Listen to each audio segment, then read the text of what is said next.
ನಮಸ್ತೆ ಮೇಡಮ್, ನನ್ನ ಹೆಸರು ಸವಿತಾ ಅಂತ. ನಮ್ಮ ರಾಜ್ಯದಲ್ಲಿ ಕನ್ನಡನೇ ಫಸ್ಟ್ ಇರಬೇಕು. ನಾನು ಒಬ್ಬ ಮಹಿಳಾ ಹೋರಾಟಗಾತಿನೇ, ಹಾಗಾಗಿ ಕನ್ನಡನೇ ಫಸ್ಟ್ ಇರಬೇಕು.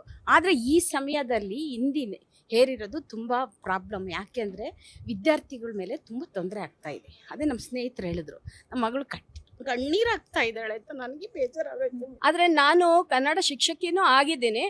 ಆದರೆ ಅವರು ತಗೊಂಡಿರೋ ನಿರ್ಧಾರ ಈ ಸಮಯದಲ್ಲಿ the timing of the decision, ಹೌದು, ಟೈಮಿಂಗ್ ಅದು ತಪ್ಪು ಅಂತ ನನ್ನ ಒಂದು ಅನಿಸಿಕೆ. ಅಲ್ಲ, ಕರೆಕ್ಟಪ್ಪ.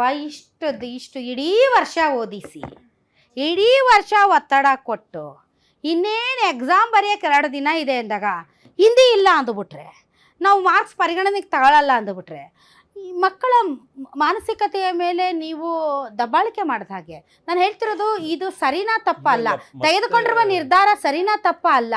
ಬಟ್ ಹೌದು, ಮಕ್ಕಳ ಮೇಲೆ ಕನ್ಫ್ಯೂಷನ್. ಹೌದು, ಹೇಳ್ತಾ ಇದ್ದೀನಿ, ಯಾರು ಚೆನ್ನಾಗಿ ಓದಿದ್ದಾರೆ ಮೇಡಮ್ ಅವ್ರು 100% ಪರೀಕ್ಷೆ ಬರಿಬಹುದು.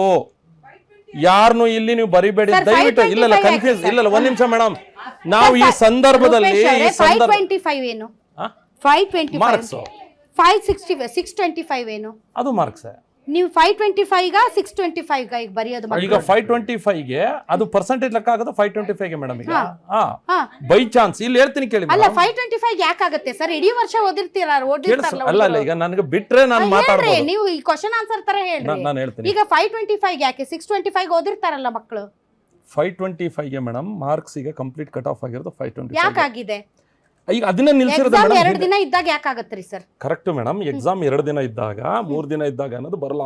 ಬರುತ್ತೆ ಕೇಳಿ, ಓದು ಯಾವ ಆಧಾರದ ಮೇಲೆ ಮಾಡಿರೋದು. ಈಗ 1.5 ಲಕ್ಷ ಜನ ಏನು ಹಿಂದಿ ಸಬ್ಜೆಕ್ಟ್ ಅಲ್ಲಿ ಫೇಲ್ ಆಗ್ತಾ ಇದ್ರು, ಆ ಮಕ್ಕಳುಗಳಿಗೆ ಕನ್ಸು ಇಂಪಾರ್ಟೆಂಟ್ ಅಲ್ಲ ಮೇಡಮ್. ಈಗ ನಮ್ಮ ಕೂಗು ನಾವೇನ್ ಮಾಡಿದೋ ಹೋರಾಟಗಾರರು, ಹಿಂದಿ ಪರೀಕ್ಷೆ ದಿನ ನಾವೆಲ್ಲ ಮುತ್ತಿಗೆ ಹಾಕ್ತಿವಿ, ಪಾಸ್ ವಿತೌಟ್ ಹಿಂದಿ ಅಂತ ಹೇಳಿ ನಾವು ಹೋರಾಟಗಾರರೆಲ್ಲ ಒಂದು ದೊಡ್ಡ ಮಟ್ಟದಲ್ಲಿ ನಾವು ಸತತವಾಗಿ ಧ್ವನಿ ಹತ್ರ ಬರ್ತಾ ಇದ್ದೋ.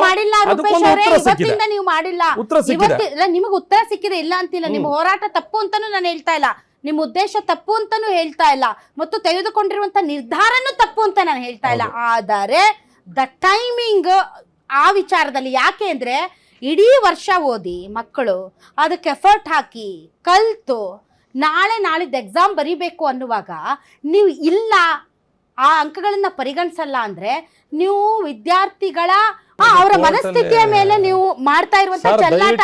ನಾನು ಅದಕ್ಕೆ ನೀವು ಕಾರಣ ಅಂತ ನಾನು ಹೇಳ್ತಾ ಇಲ್ಲ. ಪಾಯಿಂಟ್ ಕರೆಕ್ಟ್, ನಿಮ್ ಪ್ಲೇಸ್ ಅಲ್ಲಿ ನೀವು correct. But as a parent, ಒಬ್ಬ ಪೋಷಕರಾಗಿ, ಒಬ್ಬ ವಿದ್ಯಾರ್ಥಿಯಾಗಿ ಇಡೀ ವರ್ಷ ನಾನು ಓದಿ ಇನ್ನೇ ನಾಳೆ ಎಕ್ಸಾಮ್ ಬರೆಯುವಾಗ ಇಲ್ಲ ಅಂಕಗಳನ್ನ ಪರಿಗಣಿಸಲ್ಲ ಅಂದ್ರೆ, ವಿದ್ಯಾರ್ಥಿಗಳ ಮನೋಬಲದ ಮೇಲೆ ನೀವು ಮಾಡ್ತಾ ಇರುವಂತಹ ದಾಳಿ ಮತ್ತು ಚೆಲ್ಲಾಟ. ನೀವು ಏನು ಓದಿದ್ರೆ ಅಷ್ಟು ಮಾರ್ಕ್ಸ್ ನೀವು ಬರ್ರಿ ಅಂತ ಅವಕಾಶ. 2025 ಮತ್ತು 26ನೇ ಸಾಲಿನ ಅಕಾಡೆಮಿಕ್ ಇಯರ್ ಸ್ಟಾರ್ಟ್ ಆಯ್ತಲ್ಲ, ಶೈಕ್ಷಣಿಕ ವರ್ಷ, ಆಗಲೇ ಇವರು ನಿರ್ಧಾರವನ್ನು ತಗೊಂಡಿದ್ದಿದ್ರೆ ಮಕ್ಕಳು ಹಿಂದಿ ಕಲಿಯೋದ್ರಲ್ಲಿ ಉಪಯೋಗಿಸೋಂಥ ಟೈಮನ್ನು ಬೇರೆ ಸಬ್ಜೆಕ್ಟ್ಗಳಲ್ಲಿ ಅವರು ಉಪಯೋಗಿಸ್ತಿದ್ರು. 1. 2ನೇದು, ಈಗ ಅವರು ನಿರ್ಧಾರ ಮಾಡಿದಾರಲ್ಲ ಅದು ಈ ಶೈಕ್ಷಣಿಕ ವರ್ಷಕ್ಕೆ ಅಲ್ಲ, 2026 ಮತ್ತು 27ನೇ ಸಾಲಿಂದ ಅದು ಕೌಂಟ್ ಆಗುತ್ತೆ ಅಂತ ಆದರೂ ಮಾಡಬೇಕಾಗಿತ್ತು. ಇದೇನಾಗಿದೆ ಅಂದರೆ, ಅಧ್ಯಾಪಕರನ್ನ, ಪ್ರಾಧ್ಯಾಪಕರನ್ನ, ಸ್ಕೂಲ್ ಕಮಿಟಿಗಳನ್ನು, ಶಾಲೆಗಳನ್ನು, ತಂದೆ ತಾಯಿಗಳನ್ನು ಯಾರನ್ನೂ ಇವರು ಯಾವುದೇ ರೀತಿಯಾಗಿ ಕಾಂಟ್ಯಾಕ್ಟ್ ಮಾಡದೆ ಏಕಪಕ್ಷೀಯವಾಗಿ ನಿರ್ಧಾರ ತಗೊಂಡಿದ್ದಾರೆ. ತೃತೀಯ ಭಾಷೆನಲ್ಲಿ ಕೇವಲ ಹಿಂದಿ ಮಾತ್ರ ಇಲ್ಲ, ಸಂಸ್ಕೃತನೂ ಇರುತ್ತೆ, ಬೇರೆ ಬೇರೆ ಇಂಗ್ಲೀಷು ಇರುತ್ತೆ. ಸೊ ಬೇರೆ ಬೇರೆ ಶಿಕ್ಷಣ ಪದ್ಧತಿನಲ್ಲಿ ಪಡೆಯುವಂಥ ಇದರಲ್ಲಿ ತುಂಬ ಖುಷಿ ಆಗ್ತಾ ಇದೆ. ಯಾಕೆಂದರೆ ಇವತ್ತು ಎಷ್ಟೋ ಜನ ಮಹಿಳೆಯರು ಹೇಳ್ತಾ ಇದ್ರು, ನನಗೆ PCOD ಪ್ರಾಬ್ಲಮ್ ಇತ್ತು ಸರ್, ಥೈರಾಯ್ಡ್ ಪ್ರಾಬ್ಲಮ್ ಇತ್ತು ಸರ್, ಆರಾಮಾಗಿ ನಾನು ಸಣ್ಣ ಆದೆ ಸರ್, ತುಂಬ ಥ್ಯಾಂಕ್ ಯು ಅಂತ ಎಷ್ಟೋ ಜನ ಹೇಳ್ತಾ ಇದ್ರು. ನಿಮಗೆ PCOD ಪ್ರಾಬ್ಲಮ್ ಇರಲಿ, ಥೈರಾಯ್ಡ್ ಪ್ರಾಬ್ಲಮ್ ಇರಲಿ, 100% ನೀವು ಸಣ್ಣ ಆಗಬೇಕು, ಆರೋಗ್ಯದಲ್ಲೂ ಸಮೇತ ತುಂಬ ಚೇತರಿಕೆ ಆಗಬೇಕು ಅಂದರೆ ಪ್ರತಿದಿನ ನಮ್ಮ ಜೀನಿ ಸ್ಲಿಮ್ನ ಯೂಸ್ ಮಾಡಿ. ಯಾಕೆಂದರೆ ಜೀನಿ ಸ್ಲಿಮ್ಮು ಒಂದು ಉತ್ತಮ ಆಹಾರ. ತೃತೀಯ ಭಾಷೆನ ಬೇರೆ ಥರ ತಗೊಳ್ತಾರೆ. ನೀವು ಏನು ಸೈನ್ಸು, ಮ್ಯಾಥ್ಸು ಮತ್ತು ಫಿಸಿಕ್ಸು, ಕೆಮಿಸ್ಟ್ರಿ ತೊಗೊತಿರೋ ಅದ್ರೊಳಗೆ ಬರುವಂಥ ಮಾರ್ಕ್ಸ್ ಮಾತ್ರ MBBSಗೆ ಕನ್ಸಿಡರ್ ಮಾಡೋದು. ನೀವು MBBS ಹೋಗ್ಬೇಕು ಅಂದ್ರೆ ಬಯಾಲಜಿನಲ್ಲಿ ಜಾಸ್ತಿ ಮಾರ್ಕ್ಸ್ ಬರ್ಬೇಕು. ಕೇಳಿಸ್ಕೊಳ್ಳಿ ಮೇಡಮ್, ಒಂದು ನಿಮಿಷ ಕೇಳಿಸ್ಕೊಳ್ಳಿ. PUCಗೆ ಹೋಗ್ಬೇಕಾದ್ರೆ ಯಾವ ಸಬ್ಜೆಕ್ಟ್ ತೊಗೊಂತೀರಾ? PUCಗೆ ಹೋಗ್ಬೇಕಾದ್ರೆ ನೀವು ಸೈನ್ಸ್ PUC ಹೋಗ್ಬೇಕಾದ್ರೆ ನೀವು ಸೈನ್ಸ್ ತಗೊಳ್ಳೋ ಅಂತವ್ರು ಯಾಕೆ SSLC ನಲ್ಲಿ SSLC ಅಲ್ಲಿ ಕಂಪ್ಲೀಟ್ ಇಲ್ವಾ? ಮಾರ್ಕ್ಸ್ ತಗೊಳ್ತಾರೆ. SSLC ನಲ್ಲಿ ಮ್ಯಾಥ್ಸ್ ಅಡ್ಮಿಷನ್ ಗೆ ಕಂಪ್ಲೀಟ್ ಮಾರ್ಕ್ಸ್ ತಗೊಳ್ತಾರೆ. SSLC ನಲ್ಲಿ ಮ್ಯಾಥ್ಸ್ ಸೈನ್ಸ್ ಇಲ್ವಾ? ಇದೆ ಸರ್. ಅದನ್ನ ಪರ್ಸೆಂಟೇಜ್ ಆ ಗ್ರೇಡ್ ಗೆ ಸೆಕೆಂಡ್ PUC Total ಒಂದು ನಿಮಿಷ percentage ನಿಮಗೆ ತಗೊಳಲ್ಲ. ಕರೆಕ್ಷನ್ ಮಾಡ್ತೀನಿ. ಸೆಕೆಂಡ್ PUC ಅಲ್ಲಿ ಮಾತ್ರ ನಿಮ್ಮ ಐಚ್ಛಿಕ ವಿಷಯಗಳೇನಿರ್ತಾವೆ ಅದರದ್ದು ಪರ್ಸೆಂಟೇಜ್ ತಗೋತಾರೆ. SSLC ಅಲ್ಲಿ ಸಂಪೂರ್ಣ ಫಲಿತಾಂಶದ ಶೇಕಡಾವಾರು ತಗೊಳ್ತಾರೆ. ಸಂಪೂರ್ಣ ಫಲಿತಾಂಶ 625 ಇದ್ದಿದ್ನ 525 ಇಳಿಸಿದ್ದಾರೆ. ನೀವ್ ಏನ್ ಇಂಗ್ಲಿಷು ಇದನ್ನ ಹಿಂದಿ ಮತ್ತೆ ಸಂಸ್ಕೃತ ಟೈಮಿಂಗ್ ಇಸ್ ಆಯ್ತಾ? ನಾಟ್ ರೈಟ್ ಅಂತ ಅದನ್ನ- ಹೇಳ್ತಿರೋದು ಅವರು. ಅಲ್ಲ ಟೈಮಿಂಗ್ಸ್ ಈಗ ಅದನ್ನ ಕನ್ಫ್ಯೂಷನ್ 2-3 ಮಾಡ್ಕೊಂಡು ದಿನಕ್ಕೆ ಎಕ್ಸಾಮ್ ಇರುವಾಗ Confusion ಮಾಡಬಾರ್ದಾಗಿತ್ತು. ಈಗ ಅನೇಕ ಜನ ಇಡೀ ವರ್ಷ ಓದಿ ಈಗ 1 ಮಕ್ಕಳಿಗೆ ಲಕ್ಷದ ಅನ್ಯಾಯ ಮಾಡ್ದಂಗ ಆಗುತ್ತೆ. ಈಗ 1,50,000 ಜನ ವಿದ್ಯಾರ್ಥಿಗಳು ಪಾಸ್ ಆಗ್ತಾರಲ್ಲ ಅವ್ರಿಗೆ ಅನುಕೂಲ ಆಗ್ಲಿಲ್ವಾ ಅದು?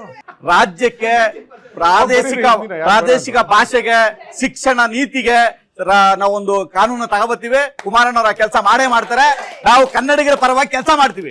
ನಮ್ಗೆ ಅವಕಾಶ ಮಾಡಿಕೊಡಿ. Thank you very much. ತಾವೆಲ್ಲರೂ ಇಷ್ಟೊತ್ತು ಕಾರ್ಯಕ್ರಮದಲ್ಲಿ ಭಾಗವಹಿಸಿದ್ರಿ. ನೋಡಿದ್ರಲ್ಲ ವೀಕ್ಷಕರೇ, ಸರ್ಕಾರ ಹಿಂದಿ ಹೇರಿಕೆಯ ಬಗ್ಗೆ ಒಂದು ನಿರ್ಧಾರವನ್ನ ತೆಗೆದುಕೊಂಡಿದೆ. ಈಗ ಹಿಂದಿ ಅಂಕಗಳಿಗೆ ಯಾವುದೇ ಮಾನ್ಯತೆ ಇಲ್ಲ, ಅದನ್ನ ಪರಿಗಣಿಸೋದಿಲ್ಲ ಅಂತ ಹೇಳಿರುವುದು ವಿದ್ಯಾರ್ಥಿಗಳ ಒಂದು ಇಡೀ ಶೈಕ್ಷಣಿಕ ವರ್ಷದ ಶ್ರಮ ಮತ್ತು ಓದು ಮತ್ತು ಮುಂದಿನ ದಿನಗಳಲ್ಲಿ ಆ ಒಂದು ವಿಷಯದಲ್ಲಿ ತಾನು ತೆಗೆದುಕೊಳ್ಳಬಹುದಾದಂಥ ಅಂಕಗಳ ಲೆಕ್ಕಾಚಾರ ಏರುಪೇರಾಗಿದ್ದರಿಂದ ವಿದ್ಯಾರ್ಥಿಗಳಿಗೆ ಒಂದಿಷ್ಟೇನು ಭಾಳ ಜನರಿಗೆ ಭಾಳ ರೀತಿಯಾದಂತಹ ಬೇಸರ ಇರಬಹುದು, ಅವರ ಮನೋಬಲ ಕುಗ್ಗಿಸಿರಬಹುದು. ಆದರೆ ಮುಂದಿನ ದಿನಗಳಲ್ಲಿ ದ್ವಿಭಾಷಾ ಸೂತ್ರದ ಅಡಿಯಲ್ಲಿ ನಮ್ಮ ಶಿಕ್ಷಣ ವ್ಯವಸ್ಥೆಯನ್ನು ತರೋದಕ್ಕೆ ಏನು ಸರ್ಕಾರ ತೀರ್ಮಾನ ಮಾಡಿದೆ, ಈ ವಿಚಾರದಲ್ಲಿ ಇನ್ನೊಂದಿಷ್ಟು ಚರ್ಚೆಗಳಾಗಲಿ, ಪೋಷಕರನ್ನ ಇನ್ವಾಲ್ವ್ ಮಾಡ್ಕೊಳ್ಳಿ, ಶಾಲೆಗಳನ್ನು ಇನ್ವಾಲ್ವ್ ಮಾಡ್ಕೊಳ್ಳಿ, ಟೀಚರ್ಸನ್ನ ಇನ್ವಾಲ್ವ್ ಮಾಡ್ಕೊಳ್ಳಿ, ತುಂಬ ದೊಡ್ಡ ಮಟ್ಟದಲ್ಲಿ ಇದರ ಬಗ್ಗೆ ಚರ್ಚೆ ನಡೀಲಿ.